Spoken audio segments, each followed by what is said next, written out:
Hello guys, स्वागत है आपका अपने यूट्यूब चैनल एनी एग्ज़ाम में। गाइस, ये MC Chandigarh most expected question paper का पार्ट 14 है, जो कि आपके upcoming exam fireman and clerk के लिए इंपॉर्टेंट है। तो इस वीडियो को एंड तक ज़रूर देखिएगा, और अगर आपको वीडियो पसंद आए तो प्लीज़ इस वीडियो को लाइक कीजिएगा और सब्सक्राइब कीजिएगा हमारे चैनल को एनी एग्ज़ाम इसी तरह की और वीडियोज़ के लिए।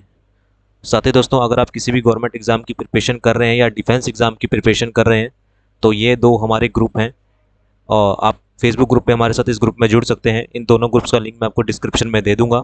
उस लिंक पर आप क्लिक करके हमारे साथ इन ग्रुप्स में जुड़ सकते हैं और अपनी प्रिपरेशन को और बेहतर बना सकते हैं।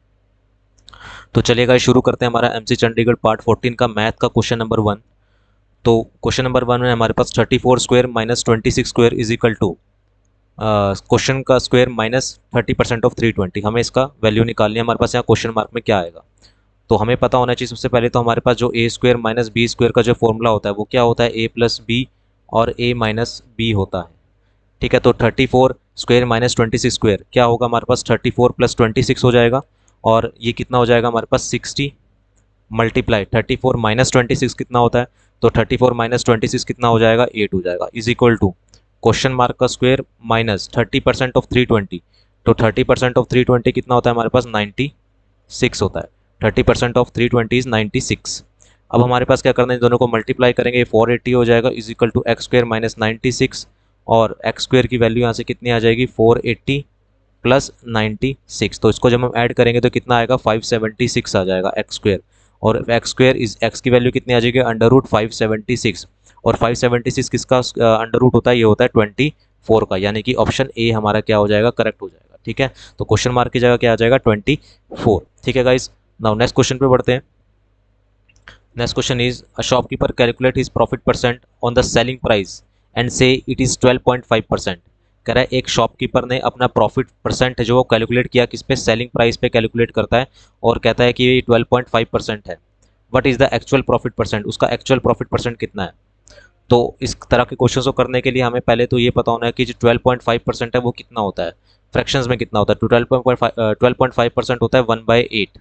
ठीक है, 12.5% होता है कितना, 1/8, और ये कह रहा है कि ये सेलिंग प्राइस पे कैलकुलेट किया गया है। तो ये जो होगा नीचे वाला डिनोमिनेटर, ये क्या होगा, सेलिंग प्राइस, और ये क्या होगा हमारे पास, प्रॉफिट। ये होगा हमारे पास प्रॉफिट। और अगर मैं प्रॉफिट का फॉर्मूला लगाऊं, यहाँ से प्रॉफिट का फॉर्मूला लगाऊं, तो वो क्या होता है हमारे पास, S P minus C P होता है।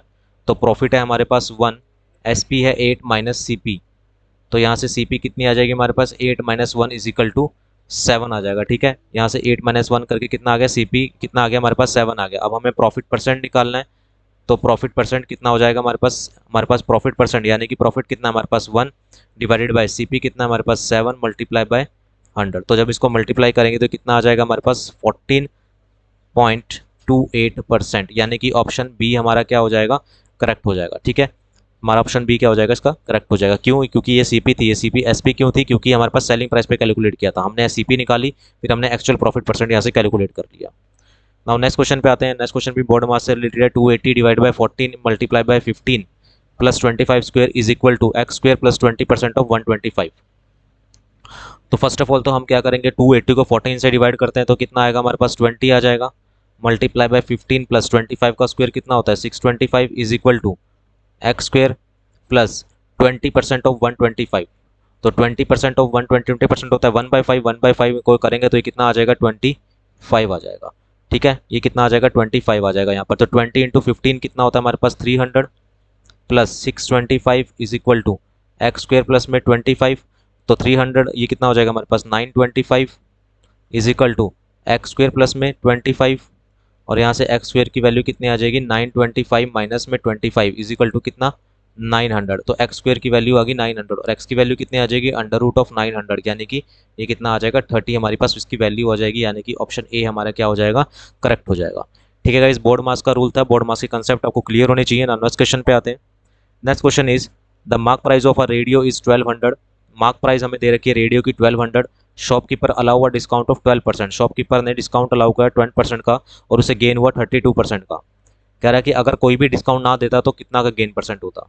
तो इसके लिए आपके कंसेप्ट क्लियर होने चाहिए, आपको एक फॉर्मूला पता होना चाहिए, वो क्या, सी पी अपॉन में एम पी यानी कॉस्ट प्राइस अपॉन में mark price is equal to 100 minus discount upon में 100 प्लस माइनस प्रॉफिट या फिर लॉस, ये आपको पता होना चाहिए। तो सीपी हमें निकाल लेंगे यहाँ से। सीपी हमें नहीं पता, मार्क प्राइस हमें पता है कि मार्क प्राइस कह रहा है कि 1200 है। 100 माइनस डिस्काउंट, डिस्काउंट कितने का दे रहा है 12 का, तो 100 माइनस 12 कर देंगे अपॉन गेन परसेंट कितना है 32 का, तो 100 प्लस 32 यहाँ पर हम कर देंगे। ठीक है, तो यहाँ पर कितना आ जाएगा सी पी अपॉन में 1200 आ जाएगा इज इक्वल टू 100 में से 12 को लेस करेंगे तो कितना आएगा 88 divided by 100 plus 32 is equal to 132। Then हम क्रॉस मल्टीप्लाई कर देंगे तो सी पी कितना आ जाएगा हमारे पास 88 मल्टीप्लाई में 1200 डिवाइडेड बाई 132। 11 पे कैंसिल हो जाएगा, 11 टू ज़ा सॉरी 11 8 ज़ा 88 और 11 12 ज़ा 132, 12 से 12 कैंसिल हो जाएगा। तो सी पी हमारे पास कितनी आ जाएगी 800। सी पी हमें पता लग गई 800 है। अब हम क्या करेंगे, यहाँ से हमें सी पी पता लग गई तो कह रहा है कि अगर कोई भी डिस्काउंट ना दिया जाए तो गेन परसेंट क्या होगा। तो सी पी हमारे पास 800 है, मार्क प्राइस हमारे पास कितनी है 1200 है, तो उसका प्रॉफिट कितना हो रहा है। ठीक है, अगर कोई भी डिस्काउंट ना दिया जाए तो प्रॉफिट कितना हो रहा है, उसे प्रॉफिट हो रहा है 300 का, सॉरी 400 का उसे प्रॉफिट हो रहा है। तो हम प्रॉफिट परसेंटेज निकालनी है, तो हम क्या निकाल लेंगे यहाँ से प्रॉफिट परसेंटेज निकाल लेंगे। तो प्रॉफिट परसेंटेज कितनी आ जाएगी 400 डिवाइड बाय सी पी कितना है 800 मल्टीप्लाई बाय 100। तो ये 0 से 0 कैंसिल होगी, 2 से कैंसिल हो जाएगा एंड 5 0 से ये हो जाएगा। तो कितना आ जाएगा हमारे पास 50% का क्या हो जाएगा उसे प्रॉफिट हो जाएगा। ठीक है गाइस, तो इस तरह से ये क्वेश्चन होता है, यानी कि 50% क्या हो जाएगा उसे प्रॉफिट हो जाएगा।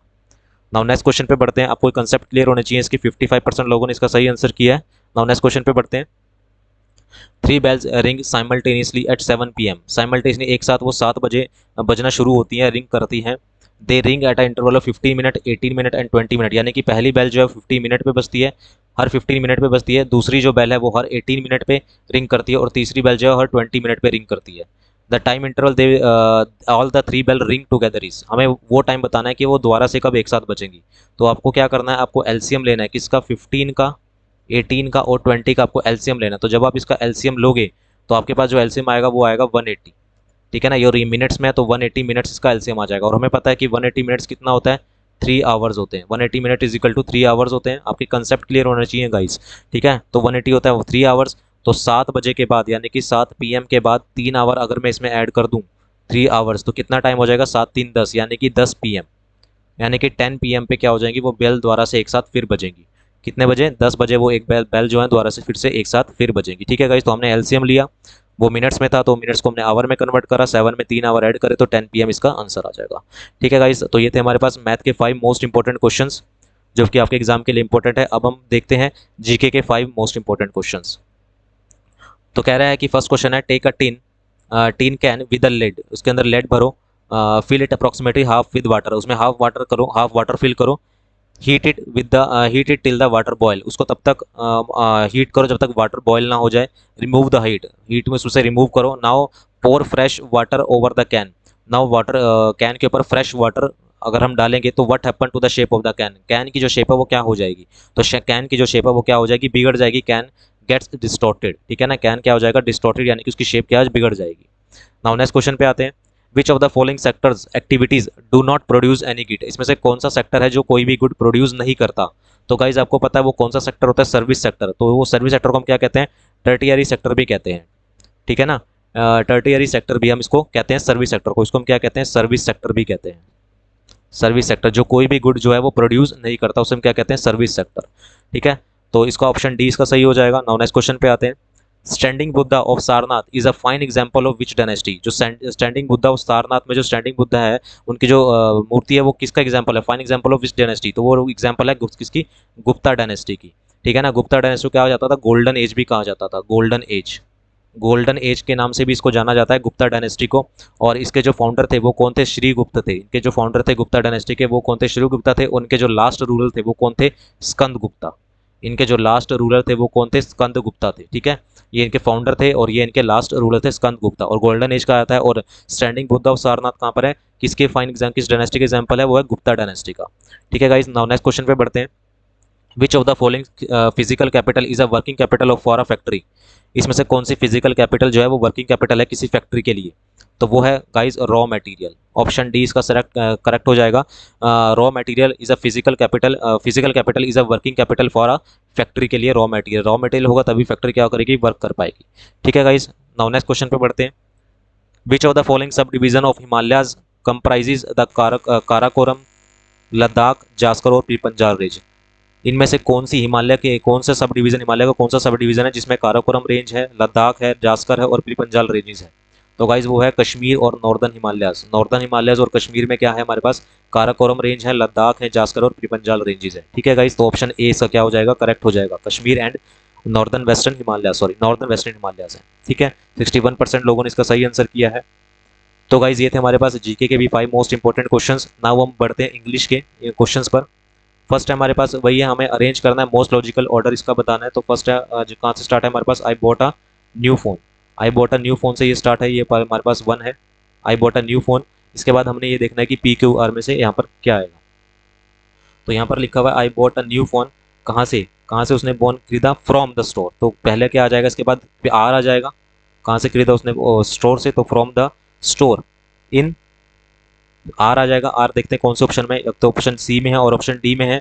तो आर के बाद क्या हो जाएगा? इन द नेक्स्ट स्ट्रीट, कहाँ से खरीदा? In the next street. जब स्टोर के हमें इन्फॉर्मेशन दे कि स्टोर कहाँ पर है, तो यहाँ से क्या आ जाएगा? क्या हुआ जाएगा, और उसके बाद क्या आ जाएगा? यहाँ पर पी आ जाएगा। तो आर के ऊपर यानी कि ऑप्शन डी इसका क्या हो जाएगा? करेक्ट हो जाएगा। ठीक है guys, I bought a new phone from the store in the next street and I am quite satisfied. Now next question पे आते हैं। नेक्स्ट क्वेश्चन इज, यहाँ से भी हमें लॉजिकल ऑर्डर बताना है। You can get it anywhere. First है हमारे पास you can get it anywhere. Anywhere you can get it, तुम इसे कहीं से भी खरीद सकते हो। बट आई थिंक, हमें क्या उसने क्या करा? एक बट लगा दिया, यानी क्वेश्चन मार्क लगा दिया, यानी कि क्या वो पहले आ जाएगा? But I think it will be best two by it here. ठीक है ना, but I think it will be best two by it here. ठीक है ना, तो क्यू आर पी इसका आंसर हो जाएगा। क्यू आर पी यानी कि ऑप्शन ए इसका क्या हो जाएगा? करेक्ट हो जाएगा। You can get it anywhere but I think it will be best two by it here. ठीक है, नाउ नेक्स्ट क्वेश्चन पे आते हैं। She rain dash the police station dash help. She rain dash the police station dash help. तो police station किस लिए जाते हैं? हम हेल्प जाते हैं, और पुलिस स्टेशन की तरफ जा रहे हैं। She ran toward police station, तो पुलिस स्टेशन की तरफ वो गई, किसके लिए गई? For help. ठीक है ना, टू वार्ड आ जाएगा यहाँ पर आ जाएगा toward the police station, and किसके लिए गई? फॉर हेल्प, हेल्प के लिए गई। ठीक है, नाउ नेक्स्ट क्वेश्चन पे आते हैं। Next question is, everyone dash save the natural resources of the earth. Everyone save the natural resources of the earth. तो ये क्या हमारे पास? एक हमारी ड्यूटी है, और ड्यूटी के लिए हम क्या लगाते हैं? जो हमारे पास क्या लगाते हैं? मस्ट लगाते हैं, कि हमें नेचुरल रिसोर्सेज को बचाना चाहिए अर्थ के। तो एवरीवन मस्ट सेव द, क्या ड्यूटी हमारी ड्यूटी है ये, everyone must save the natural resources of the earth. तो ड्यूटी के लिए हम क्या लगाते हैं? हमारी जो जिम्मेदारी है तो उसकी क्या लगाते हैं? हम मस्ट लगाते हैं, जिससे हम भाग नहीं सकते। ठीक है ना, उसके लिए हम जो जरूरी है हमारे लिए। तो everyone must save the natural resources of the earth, यानी कि ऑप्शन ए इसका क्या हो जाएगा? करेक्ट हो जाएगा। ठीक है, आगे हम बताना है सिनोनियम आइसोलेशन का सिनोनियम क्या होता है। तो आइसोलेशन क्या होता है हमारे पास? किसी को अपने से अलग कर देना। ठीक है ना, सेपरेट कर देना, किसी को अलग रहना, अकेले रहना, आइसोलेशन। ठीक है, तो इसका जो सही सिनोनियम होता है वो क्या होता है? सेक्लूजन। सेक्लूजन यानी कि जो अपने आप में रहता, अकेला रहता है, किसी से बातचीत नहीं करता। ठीक है ना, अपने आप में रहना, यानी कि सेक्लूजन इसका सही हो, सेक्लूजन इसका सही आंसर हो जाएगा। ऑप्शन डी इसका करेक्ट आंसर हो जाएगा। ठीक है, आइसोलेशन का मतलब जो अपने आप में रहता है, अकेला रहता है। तो गाइस ये थे हमारे पे इंग्लिश के भी 5 मोस्ट इंपॉर्टेंट क्वेश्चंस जो आपके एग्जाम के लिए इंपॉर्टेंट है। अब हम बढ़ते हैं कंप्यूटर के 5 मोस्ट इंपॉर्टेंट क्वेश्चंस पर। What is the best way to maintain privacy between two parties. दो पार्टीज यानी कि दो लोग अगर बात कर रहे हैं तो उनके बीच में प्राइवेसी मेंटेन करने के लिए क्या सही होता है। तो आपने जैसे व्हाट्सएप मैसेज देखा होगा तो वहाँ पर क्या लिखा होता है? End to end encryption. ठीक है ना, एंड टू एंड एनक्रिप्शन वो क्या होता है? हमारे पास टू पार्टीज के बीच में प्राइवेसी बनाए रखने के लिए एंड टू एंड डिस्क्रिप्शन वहाँ पर लिखा होता है। एंड तो एंड टू एंड डिस्क्रिप्शन क्या होता है? वो जरूरी होता है प्राइवेसी बनाने के लिए, यानी कि ऑप्शन सी इसका करेक्ट हो जाएगा। वो among the following is use for a secure website. Secure website के लिए आपने देखा होगा कि क्या होता है, आगे क्या लिखा था? ग्रीन कलर में वो क्या लिखा था? HTTPS यानी कि hyper text transfer protocol. Hyper text transfer protocol वहाँ पर लिखा आता है, HTTP आता है लिखा हुआ, तो वो क्या होता है? सिक्योर वेबसाइट होती है। ऑप्शन बी इसका करेक्ट हो जाएगा। नाउ नेक्स्ट क्वेश्चन पे आते हैं। Hard copy is a term use to describe. Hard copy किस लिए होती है? वो होती है प्रिंटेड आउटपुट होती है। ठीक है ना, प्रिंट आउट निकलवाते हैं, प्रिंट आउट जो हम निकलवाते हैं वो क्या होता है हमारे पास? हार्ड कॉपी कहते हैं उसे। ठीक है, तो ऑप्शन बी इसका क्या हो जाएगा?